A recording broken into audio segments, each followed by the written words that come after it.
Oh bonjour Internet, comment on va? Ah, est venu le moment de parler des associations. Vous savez, plus le temps passe, plus j'ai le sentiment qu'en réalité les associations, un peu de tout type, c'est un peu des mini-partis politiques. Ils ont leur truc, leur domaine, leur petite cause, ils font quelques petites animations, peut-être même une ou deux sorties ça et là pour amuser le chaland. Et puis ça s'arrête. Et tout ce qu'ils font ensuite, c'est se battre pour obtenir des subventions ou continuer d'obtenir des subventions et continuer à promulguer leur message de sensibilisation, principalement via des conférences et des événements type levée de fonds. Vraiment, ça ressemble à ça, je trouve. Et dans l'autisme, des associations, il y en a. Et oh boy, boy, oh boy, qu'est-ce que j'ai des choses à dire là-dessus. D'abord, on va clarifier les choses. Qu'est-ce que c'est une association sur l'autisme? Qu'est-ce qu'elle propose? Comment elle fait? Etc. Et on va différencier les associations des groupes de recherche. La recherche, c'est autre chose totalement, et en passant, c'est bien, c'est très très bien. J'ai participé plusieurs fois moi-même à des travaux faits par le groupe ACT, un organisme de recherche bruxellois, notamment pour améliorer le processus de diagnostic, découvrir des nouvelles spécificités des personnes autistes, infirmer, améliorer ou confirmer des données ou des idées reçues qu'il y a sur l'autisme. J'en avais fait une notamment sur le langage où j'étais branché comme une chaîne hi avec plein de petits objets technologiques un peu chelous. Et j'avais notamment un truc qui, c'est pratiquement un électroencéphalogramme, ou alors un eye tracker qui regardait où est-ce que mon regard se posait, etc. C'était pas mal, c'est très enrichissant, un peu long, 3 heures avec des scientifiques et des chercheurs, mais c'était vraiment enrichissant. C'était vraiment quelque chose de voir comment ça se passe, comment les scientifiques font pour faire des découvertes. Si à l'avenir vous pouvez participer à ce genre de choses, je vous y encourage. Et en passant, une bonne équipe de recherche donnera toujours ses résultats. Toujours. Parfois ça prend du temps, mais ils les donneront. Car à l'inverse, j'ai aidé d'autres personnes qui faisaient des travaux de recherche, mais c'était plus type travaux de fin d'études, genre neuropsychologie, neuropsychiatrie, etc. Et en fait, j'ai juste servi de cobaye et j'ai jamais eu de résultats. Les gentils finissent toujours dernier, tout ça, tout ça. Bref, revenons sur le sujet. Une association sur l'autisme. Alors, une association sur l'autisme, elle va souvent, voire pratiquement à chaque fois, se battre pour des trucs du genre l'inclusion, la sensibilisation et ce genre de choses, faire découvrir la chose aux chalands, il dirait il faut être gentil avec les personnes autistes, etc. Mais en vrai, qu'est-ce qu'elle fait? Genre, elle a un psy qui fait spécialisé, qui fait des diagnostics, une équipe d'éducateurs au quotidien qu'on peut contacter ou aider ou des choses comme ça. Ben, pas que je sache, pas que j'ai vu. Non, non. Pour donner un exemple concret, il y a quelque temps, j'avais été victime de harcèlement et je pensais, et je pense toujours, que mon autisme faisait partie de la chose en fait. Et je voulais trouver des informations pour une aide juridique et ce genre de choses. Et j'ai contacté une association, je vais pas donner de nom dans cette vidéo quand même, et je leur demandais, voilà, est-ce que vous avez des contacts, des gens ou d'autres associations, etc. pour des trucs un peu légaux, des informations. Qu'est-ce qu'on m'a répondu? Je vais citer 2 paragraphes de leur réponse et je vais lire, donc là je vais pas regarder la caméra pour que vous preniez vraiment conscience de leur réponse.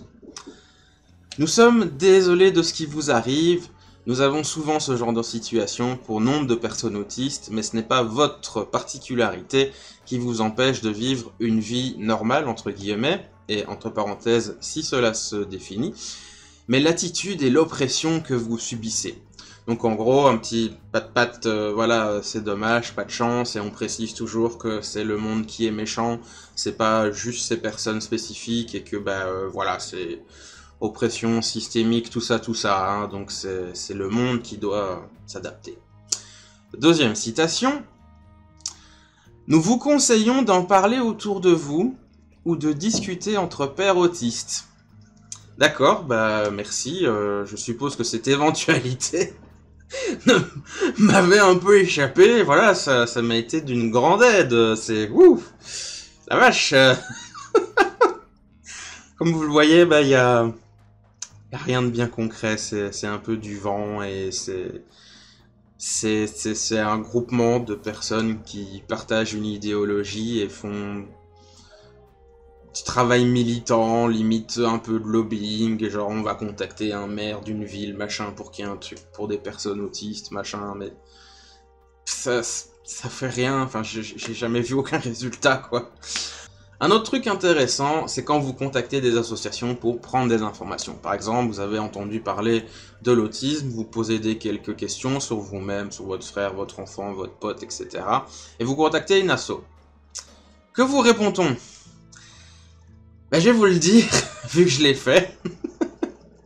J'ai contacté plusieurs associations en Belgique, donc je précise au cas où, parce que voilà, région géographique, tout ça, c'est pas totalement la même chose en France et en Belgique. Et donc je posais des questions, ben voilà, je me demande si je ne le suis pas, etc. Que puis-je faire pour démarrer mon parcours? Vraiment, c'est genre un jour, je me suis dit, je vais vraiment faire des recherches là-dessus, chercher des associations sur Internet, téléphoner, et voilà. Donc qu'est-ce qu'on m'a répondu? Allez voir un CRA. Donc CRA, Centre Ressources Autisme, les autorités dans le monde de l'autisme, etc. Cette simple déclaration confirme que 1. Ils ne font vraiment rien de concret pour aider les personnes autistes, et 2.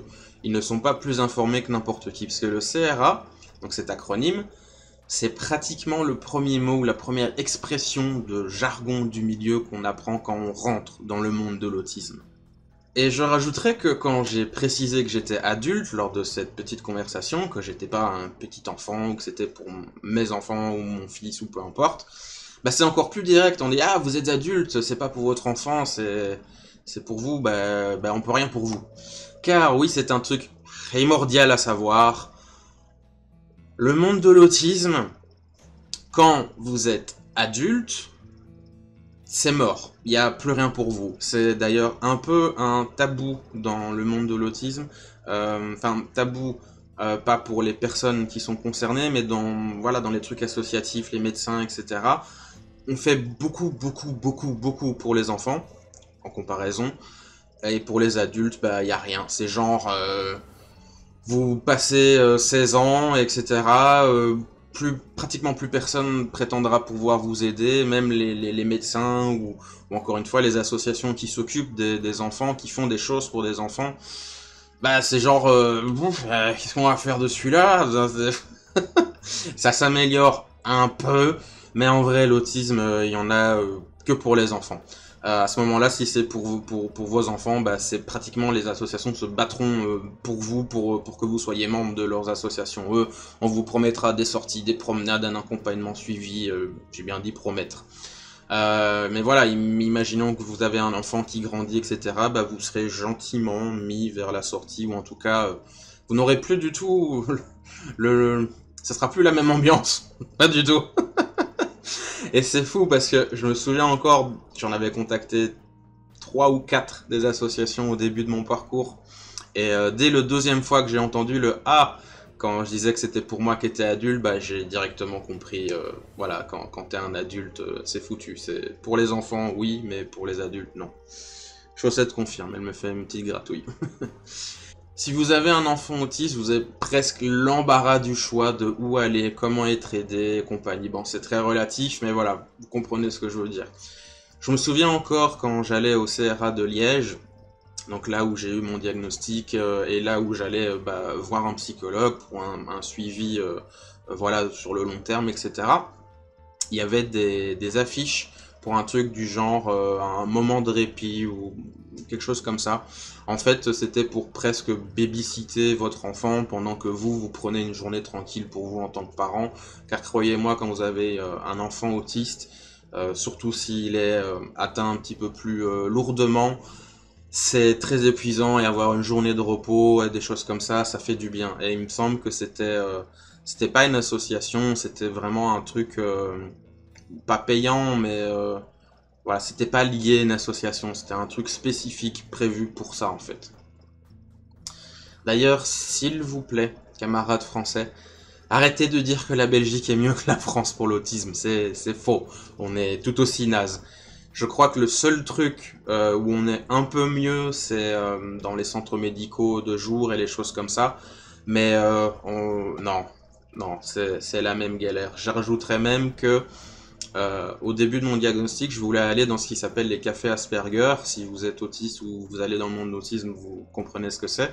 Pour ceux qui ne savent pas, en gros, c'est juste, on se fait une journée entre personnes autistes et on passe un moment ensemble, etc. Ça s'appelle un café Asperger et en général, on va dans un bar, dans un parc, quelque chose comme ça. Mais voilà, c'est le nom que ça s'appelle.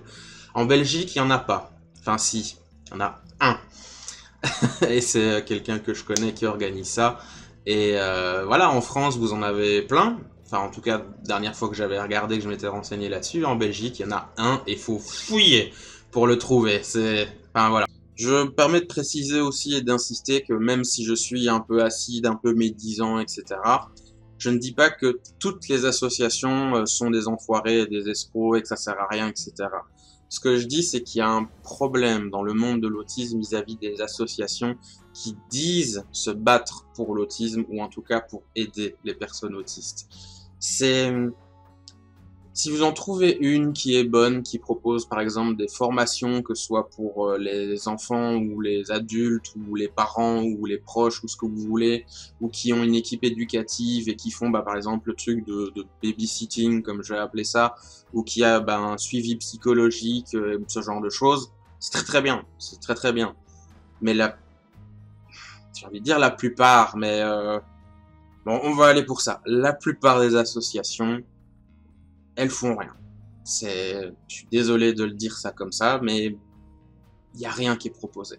Par contre, là où je vais être catégorique et dire que ça, c'est vraiment de la merde et que je mets un peu tout le monde dans le même panier, c'est les groupes qui se rassemblent, d'associations ou pas, autour de ce qu'ils appellent la neuroatypie ou la neurodivergence et machin, et militent pour que l'homo autistus soit l'être supérieur ou reconnu en tant que tel. En gros, il y a des groupes ou des associations, comme j'ai dit, qui militent pour l'inclusion de la neurodivergence avec un discours sous-jacent que les personnes dites neuroatypiques, donc ça veut dire qu'ils ne sont pas autistes, TDA, surdoués et compagnie, donc que ces personnes neuroatypiques ne sont pas handicapées, qu'elles n'ont pas de difficultés, machin, etc.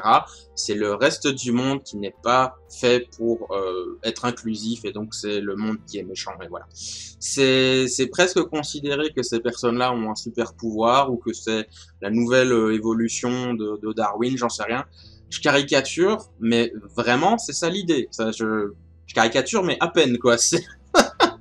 Et le problème, donc, ce n'est pas la difficulté ou les difficultés spécifiques de tel ou tel individu autiste ou autre qui pourrait avoir dans leur quotidien. Par exemple, je sais pas moi, ils ont du mal à parler. Tiens, par exemple, le problème, c'est que c'est pas sa difficulté, c'est le monde qui n'est pas adapté pour lui. Voilà, vous voyez un petit peu le retournement de situation, faut rendre tout inclusif, tout bien propre pour tout le monde, et que chaque spécificité de personne soit prise en compte et compagnie, et que c'est le monde qui doit s'adapter, c'est pas quelque chose qu'on peut aider directement avec la personne concernée. La vache, du boulot.